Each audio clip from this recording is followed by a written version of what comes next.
Welcome back. I'm Michael Bull. This is the Commercial Real Estate Show. We're covering the top trends in real estate, the emerging trends with PwC and ULI and their report. Now, what we've been waiting for, the expected best bets, Mitch Roschelle and Andy Warren are going to share with us. So, number one, be a problem solver in the middle of the capital stack. That's the biggest depravity of capital. Typically is somewhere in the middle of the capital stack. There's equity, there's a first mortgage loan, but right below the first mortgage loan, the mezz piece is where there's still sort of a short supply of that kind of capital.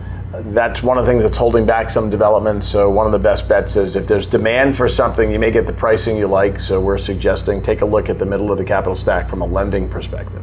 Yeah, I think that's a good tip. Let's look at number two, take advantage of changes in construction technology. And this kind of gets back to our discussion about how do we fix that shortage of construction labor. And we're about more prefab construction, specifically in medical office, medical facilities. You can prefab some of those walls, bring them in, and it allows workers to work longer. So we see fewer of those people retiring earlier, they stay on the job. So any opportunity to kind of tap into that, help maybe cut some of those costs down in construction. Yeah. It sounds like you're finding problems, so that means there's opportunities, right? And then you have the new BIM, or I guess it's not that new, but the BIM technology in construction that can really alleviate some of the cost if you invest in it, right? Mm-hmm. So we'll put a link to that show too. We did a show. I'm helping you. Really interesting. Yeah. That's right. So, cross-selling your shows. There you go. All right. So number three, securing the last mile advantage in the era of e-commerce. So, the bottom line is you buy something, you want it immediately. If you go to a store, you can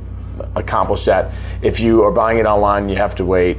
There's 2 day, there's next day, but how do you figure out how to get those goods closer to where the people live? There's a role for real estate. The interesting thing is that may not be your traditional warehouse. So you could have vacant retail space in a strip center that probably was built at the wrong time.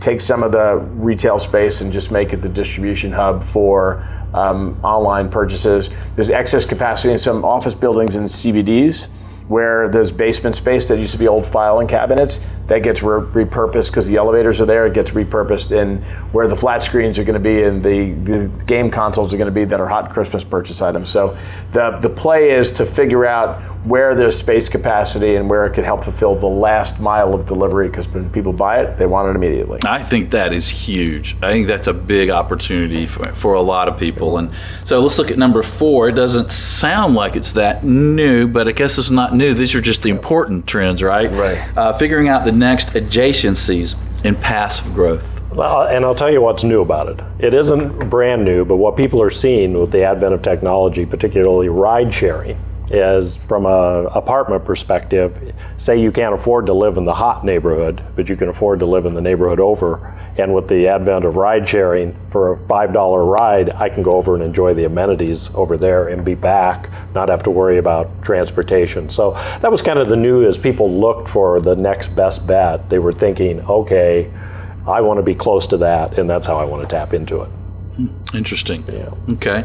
So everything kind of bumps back to technology. It seems like there's a lot of changes. And apps in particular. Apps, right? It's not just and on your phone, just a bunch of those apps. So when I get rid of one of those social media apps, I'm going to put in another ride sharing. I'm not a big ride sharer. Well, Mitch, Andy, thanks for joining us in Studio One. We appreciate you being here. Thanks, Michael. Right, you're welcome. And that's genuine thank you. Appreciate you guys. Yeah, that was sincere. Sincere. So other guests, when you thank them, you're not sincere. All right. What a great show. We'll have a link to the actual report in the link. Just go to commercialrealestateshow.com if you had to be driving down the street hearing the show on one of the radio stations. We'll also tweet it out, put it on our Facebook and LinkedIn pages, so be sure to catch it. And be sure to catch us next week. We're going to have a show on industrial real estate, investments, users, talk about the last mile. Well, we'll talk about it some more next week, so be sure and join us. And thank you for joining us on the radio stations, iTunes, YouTube, wherever you're watching or listening. We appreciate you being with us. Until next week, be sure that you always lead, learn, and laugh, and join us for the Commercial Real Estate Show. Hey there, thanks for checking out the Commercial Real Estate Show. Don't miss a video of special interest to you. Be sure to subscribe below.